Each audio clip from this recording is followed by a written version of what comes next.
আমি আপনাকে আল্লাহর এই দুটি আয়াত স্মরণ করিয়ে দিতে চাই। সূরা নূর আয়াত 51। আল্লাহ রাব্বুল আলামিন বলেন, মুমিনের কথা শুধু এরূপ যে আল্লাহ এবং তার রাসূলের বিধান ও ফয়সালা মেনে নেয়ার জন্য তাদেরকে যখন আহ্বান করা হয় তখন তারা বলে, আমরা শুনলাম এবং মানলাম। আল্লাহ রাব্বুল আলামিন আরও বলেন সূরা নিসার 59 নম্বর আয়াতে, তোমরা কোনো বিষয়ের মতবিরোধ করে থাকলে তার সমাধানের জন্য আল্লাহ ও তার রাসূলের দিকে প্রত্যাবর্তন করো, যদি তোমরা আল্লাহ ও পরকালের প্রতি ঈমান রেখে থাকো। আব্দুল্লাহ বললেন, আমার প্রশ্ন হচ্ছে, আপনি বলেছেন আপনি তাওহীদ মানেন এবং লা ইলাহা ইল্লাল্লাহ এর সাক্ষ্য প্রদান করেন। আপনি আমাকে তাওহীদ ও কালেমার অর্থ ব্যাখ্যা করবেন কি? আব্দুল নবী, তাওহীদ তো এ কথা বিশ্বাস করা যে আল্লাহ আছেন, তিনি আসমান জমিন সৃষ্টি করেছেন, তিনি জীবন মরণের মালিক, তিনি জগতের তত্ত্বাবধানকারী, তিনি রিজিক দানকারী, মহাজ্ঞানী, ক্ষমতাবান। আব্দুল্লাহ বলল, এই বিশ্বাসটুকুই যদি তাওহীদ হয় তবে তো ফেরাউন আর তার দলবল আবু জাহেল প্রভৃতিরা সবাই তাওহীদপন্থী, কেননা তারা কেউ বিষয়টিতে অজ্ঞ ছিল না। যেমন অধিকাংশ মুশরিক এটাকে মেনে থাকে যে ফেরাউন রুবুবিয়াতের বা প্রভুত্বের দাবি করেছিল। সেই ফেরাউনও নিজেই স্বীকারোক্তি দিয়েছিল যে আল্লাহ আছেন, তিনি জগতের তত্ত্বাবধানকারী ও কর্তৃত্বকারী।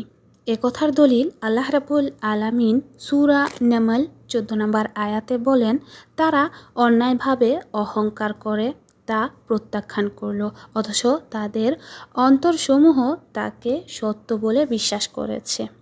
এই স্বীকারোক্তি সুস্পষ্টভাবে প্রকাশিত হয়েছিল যখন সে পানিতে ডুবে মরছিল, কিন্তু প্রকৃতপক্ষে যে তাওহীদের জন্য নবী সাল্লাল্লাহু আলাইহি ওয়াসাল্লাম রাসূল প্রেরিত করা হয়েছিল, আসমানি কিতাব নাজিল করা হয়েছিল, যে কারণে কুরাইশদের সাথে যুদ্ধ করা হয়েছিল, তা ছিল এককভাবে আল্লাহর জন্য ইবাদত করা। ইবাদত ব্যাপক অর্থবোধক একটি শব্দ। প্রকাশ্য ও প্রকাশ্য যাবতীয় কথা ও কাজ আল্লাহ যা পছন্দ করেন তাকেই ইবাদত বলা হয়।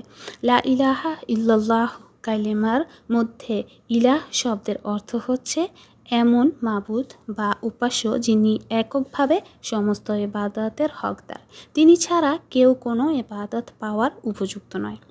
আব্দুল্লাহ, আপনি কি জানেন পৃথিবীতে কেন নবী রাসূলকে প্রেরণ করা হয়েছে?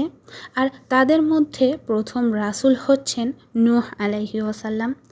আব্দুল নবী বলল, যাতে করে তারা মুশরিকদেরকে এককভাবে আল্লাহর ইবাদত করার প্রতি আহ্বান করেন এবং তাদেরকে নির্দেশ দেন তার সাথে সব ধরনের শিরককে প্রত্যাখ্যান করতে।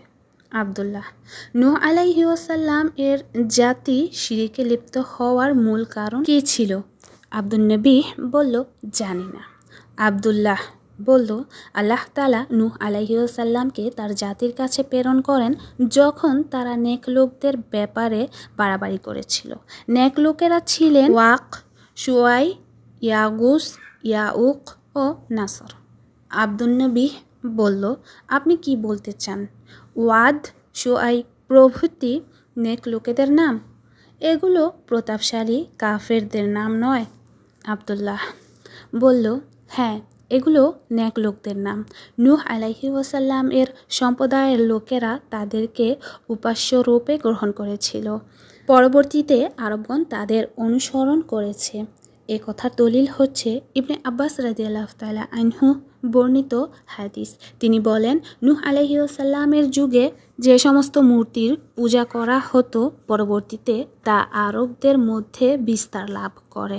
ভিন্ন গোত্র ও এলাকার লোকেদের পূজার জন্য আলাদা আলাদাভাবে মূর্তি নির্ধারিত হয়ে যায়। যেমন ওয়াদ নামক মূর্তি লাউমাতুল জান্দাল নামক এলাকার কালব গোত্রের মূর্তি ছিল। শুআই ছিল হুজাইল গোত্রের মূর্তি। ইয়াগুস সাবা এলাকার নিকটবর্তী জফর নামক স্থানে প্রথমে মুরাদ গোত্রের, অতঃপর বনি গোতাইফ গোত্রের মূর্তি ছিল।